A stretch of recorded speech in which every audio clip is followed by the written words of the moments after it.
السلام علیکم ناظرین، کیسے ہیں آپ؟ امید کرتا ہوں آپ خیریت سے ہوں گے۔ ناظرین ذرا رک کر سوچو، ہاتھ اٹھتے ہیں، آنکھوں سے آنسو گرتے ہیں، لفظ بھی سچے ہوتے ہیں، پھر بھی دعا واپس لوٹ آتی ہے۔ اس کی کیا وجہ ہے؟ کیا اللہ ہماری دعا سنتا نہیں یا ہم ہی کسی کمی کا شکار ہیں؟ سب سے پہلے یہ حقیقت جان لو، اللہ تعالیٰ فرماتے ہیں اور تمہارا رب فرماتا ہے مجھ سے دعا کرو میں قبول کروں گا۔ مسئلہ یہ نہیں کہ اللہ سنتا نہیں، مسئلہ یہ ہے کہ ہمیں قبولیت کا مطلب سمجھ نہیں آتا۔ دعا قبول ہونے کی 3 صورتیں۔ نمبر 1، وہی چیز فوراً مل جاتی ہے۔ نمبر 2، کسی بڑی مصیبت سے بچا لیا جاتا ہے۔ نمبر 3، آخرت کے لیے ذخیرہ بنا دی جاتی ہے۔ صحابہ کرام رضی اللہ تعالیٰ عنہ فرمایا کرتے تھے، ہم دعا کے رد ہونے سے نہیں بلکہ قبولیت کی تاخیر سے آزمائے جاتے تھے۔ حضرت سعد بن ابی وقاص رضی اللہ تعالیٰ عنہ نبی کریم صلی اللہ علیہ وآلہ وسلم کے قریبی صحابی تھے۔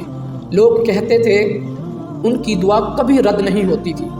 ایک شخص نے پوچھا، یہ مقام کیسے ملا؟ حضرت سعد رضی اللہ تعالیٰ عنہ نے فرمایا، میں حرام کا ایک لقمہ بھی اپنے پیٹ میں نہیں جانے دیتا۔ سوچو، ہم دعا بھی کریں اور حرام بھی نہ چھوڑیں تو دعا کیسے قبول ہوگی؟ دعا قبول نہ ہونے کی 6 بڑی وجوہات ہیں۔ میں وجوہات بتانے سے پہلے آپ سے ریکویسٹ کرتا ہوں کہ ان چیزوں سے بچیں۔ نمبر 1، حرام کمائی۔ نمبر 2، حرام نگاہ۔ نمبر 3، والدین کی نافرمانی۔ نمبر 4، گناہوں پر اصرار۔ نمبر 5، جلدی مچا دینا، مطلب میں نے دعا مانگی تو قبول نہ ہوئی، اس طرح کی باتیں نہیں کرتے۔ نمبر 6، نماز اور فرائض میں غفلت۔ نبی کریم صلی اللہ علیہ وآلہ وسلم کی سخت تنبیہ۔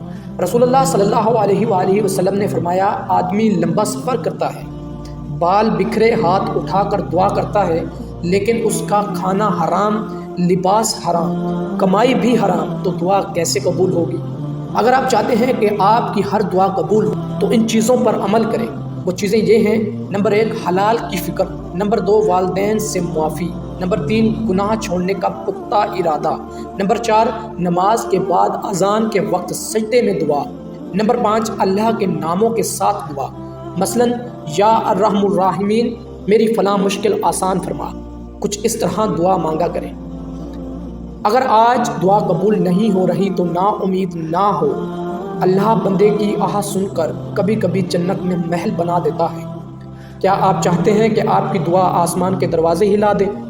تو کمنٹ میں لکھیں، یا اللہ میری دعا قبول فرما۔ اور میں تمام ناظرین سے ریکویسٹ کرتا ہوں اس پر آمین کہیں۔